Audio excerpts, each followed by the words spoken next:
Hi friends, welcome back to my channel Anusha Prashanth cooking blogs. Please do subscribe my channel. ఈ సంక్రాంతి ఫెస్టివల్కి మేమైతే అరిసెలు and కొబ్బరి బూరెలు చేసేసుకున్నాం. సో అరిసెలు ఎలా తయారు చేసారు ముందు చూసేద్దాం పదండి. ముందుగా బియ్యాన్ని తీసుకొని 2 days నానబెట్టాలి. దాని మర దగ్గర బియ్యాన్ని మెత్తగా ఆడించేసుకొని దాన్ని జల్లెల్లో వేసేసుకొని పిండిలో ఉండలేమి లేకుండా మెత్తగా జల్లించుకొని పక్కన పెట్టేసుకోండి.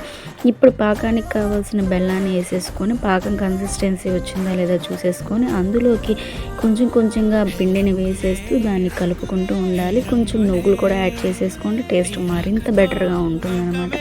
ఇప్పుడు ఒక బాండీ పెట్టుకొని అందులోకి ఒక ప్యాకెట్ ఆయిల్ని యాడ్ చేసేసుకొని ఆయిల్ని బాగా హీట్ అవ్వాలి.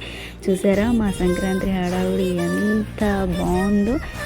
ఇప్పుడు పిండిని తీసుకొని చిన్న ఉండలుగా చేసేసుకొని ప్రెస్ చేసుకొని ఇప్పుడు దాన్ని కాలుతున్న ఆయిల్లో వేసేసి అటు ఇటు టర్న్ చేసి మంచి కలర్లోకి వచ్చిందాక ఫ్రై చేసేసుకొని పక్కన పెట్టేసుకోండి. ఆయిల్ దగ్గర జాగ్రత్త సుమా.